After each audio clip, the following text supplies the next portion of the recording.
Hari ini kita melihat langsung bagaimana kegigihan seorang namanya Ronaldo Ritonga bersama dengan tim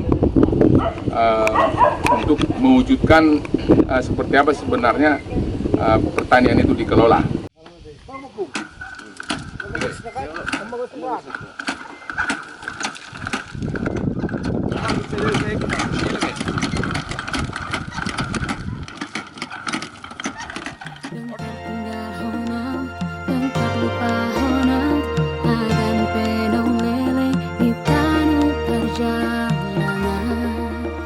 Si Parbagauku Hamaju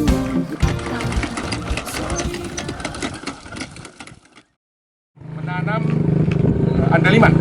Andaliman itu adalah komoditas unik dari Tapanuli. Itu bisa rasanya seperti cabai tapi ini beda. Pedasnya hanya di lidah gitu ya, hanya di lidah, dan ini sangat dicari juga ini. Dicari juga ini di berbagai negara. Tentu ini menjadi komoditas yang coba dikembangkan dan kita berharap nanti ke depan ini menjadi komoditas yang bisa diimplementasikan juga di berbagai kecamatan.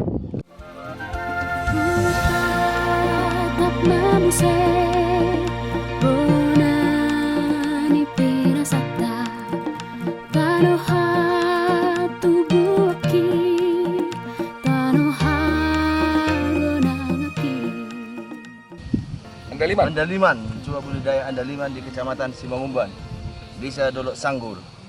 Semoga berkah. Amin. Amin. Ya, kita bincang-bincang dulu ya dengan sahabat-sahabat di sini. Kita mulai dulu dari milenial dulu, petani milenial ini, Ronaldo. Saya ingin membuat pertanian terpadu, yaitu ada simbiosis mutualisme antara ternak dengan pertanian. Dari hasil pertanian kita kasih ke ternak, dari ternak kita kotoran ternak kita kasih ke pertaniannya. Harapannya nanti ini bisa menjadi contoh ya. Ya, harapannya bisa setidaknya di Tapanuli Utara. Tentu ketika mengerjakan ini tidak dikerjakan sendiri kan. Siapa aja, bagaimana melibatkan orang-orang di sekitar sini? Saya di sini melibatkan, kebetulan saya punya 3 orang kawan, 2 orang dari sarjana pertanian kawan saya dulu waktu kuliah, dan 1 orang lagi, beliau ini sarjana peternakan. Oke. Dan untuk tenaga kerja di sini kami menggunakan tenaga mesin, kami juga menggunakannya, tenaga kerja manusia kami menggunakan juga. Untuk melakukan proses pemanenan, penanaman kami pakai tenaga manusia juga. Oke, berarti kombinasi antara tenaga manusia dengan mekanisasi ya. Oke. Ini menarik sekali nih, ya. Para sarjana dari pertanian, dari peternakan memutuskan untuk menjadi petani benaran ya. Kami sebagai petani muda ya mengajaklah semua ya sarjana-sarjana ya, buktikanlah kau itu sarjana. Kalau kau punya ilmu ya buktikan di lahan langsung lah. Jangan cuma di buku aja ya. Mari kita bersaing dalam bertani ini. Ya, biar Tapanuli maju semua. Siap. Oke, terima kasih. Oke, tentu ini menginspirasi juga ini rekan-rekan kita dari kecamatan yang lain. Silakan Pak Sanggup dulu ya. Pak Sanggup Sitompul ini petani sekaligus juga menjadi ketua HKTI di Kecamatan Purbatua. Silakan. Ya, terima kasih. Sebenarnya kalau melihat apa yang dilakukan HKTI Simangumban ini agak terlalu jauh ini dari saya, dari pengalaman saya sebagai petani ya kan. Melihat produktivitas dan keseriusannya dan keberanian. Ini mungkin yang tidak kita temukan di beberapa generasi muda. Tidak berani bertani karena mungkin menganggap petani itu sesuatu yang prestisenya rendah gitulah kira-kira ya. Jadi kalau petani kesannya di bawah. Padahal saya pikir Rinaldo sudah membuktikan bahwa petani itu Keren. hebat, mantap. Artinya, dan saya juga yakin sebuah daerah atau sebuah bangsa tidak akan mampu bertahan tanpa ketahanan pangan. Sebagai contoh lah, sepertinya kita ini kayak studi banding lah ya. Perlu ini juga menjadi contoh di bidang pertanian khususnya di Pahae, terutama di Tapali Utara, menjadi contoh supaya bisa kita maju. Oke, terima kasih kaum tani, luar biasa. Saya takjub melihat bagaimana sumber daya alam yang luar biasa ini begitu luas yang sudah Tuhan berikan kepada kita khususnya di Taput. Ini adalah potensi yang luar biasa. Maka kaum tani, anak muda, para sarjana, kembalilah ke sini, ke tanah kita di Taput ini, tunjukkan bagaimana Anda bisa berkarya, berbuat, berbakti kepada keluarga dan kepada kampung halaman kita. Semoga karya-karya kita ini bisa nanti menjadi sesuatu yang sangat bermanfaat dan dibutuhkan oleh masyarakat sekitar. Bang Ritonga, luar biasa, saya kagum dengan Anda. Begitu juga Pak Erikson sebagai Ketua HKT Taput yang terus membina, mengembangkan pertanian di Tapanuli. Sehat selalu, sehat para petani. Sekiranya berantas kebodohan.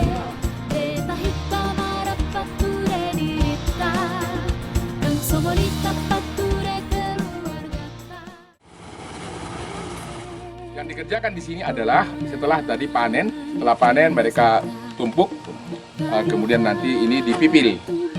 Mesin yang digunakan adalah mesin pemipil, di mana pada saat memipil itu ikut kulitnya dimasukkan ke dalam.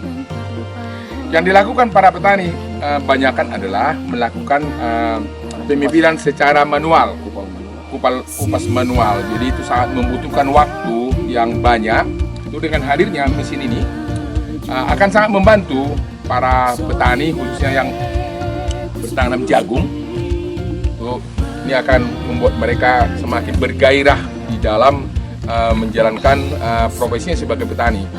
Dengan mekanisasi ini tentu akan didapatkan penghematan tenaga kerja, penghematan waktu, dan juga nanti akan mempercepat penjualan dari hasil pemipilan ini ke buyers, ke pembeli.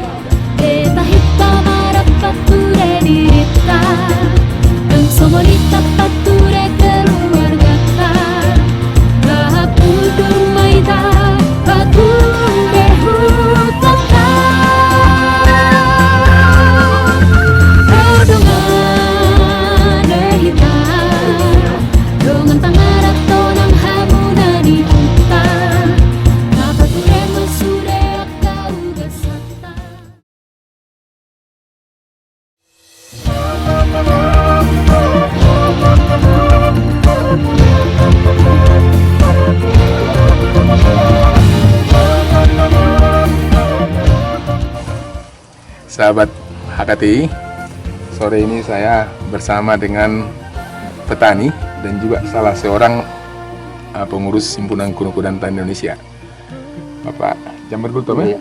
Oke. Jadi saat ini beliau setelah selesai tugas jadi kepala desa menekuni profesi sebagai petani. Ya, terima kasih. Jadi jeruk ini suatu komoditi yang bisa diandalkan untuk masa depan, termasuk untuk membiayai keluarga. Untuk perawatannya harus kita rutin dan teliti dalam hal mengenai penyakit, pemupukan rutin agar bisa mendapat hasil yang maksimal. Hasil jeruk ini karena kita masih punya tanggungan untuk anak sekolah, kita sudah tamat dari kuliah sekolah tinggi Akademi Pos di Bandung, satu lagi masih kuliah di Universitas Sumatera Utara. Itulah hasil dari jeruk. Kendalanya itu mengenai pupuk, harga pupuk tinggi. Jadi kita kewalahan untuk memberikan pupuk. Ya sahabat HKT, demikian suara petani. Tadi kita dengarkan bagaimana Pak Gultom punya semangat yang tinggi untuk bertani. Dan tadi juga beliau udah testimoni bahwa jeruk ini sudah berhasil mengkuliahkan anak-anaknya 2 orang tadi. Dan harapannya bagaimana supaya harga pupuk ke depan dapat terjangkau.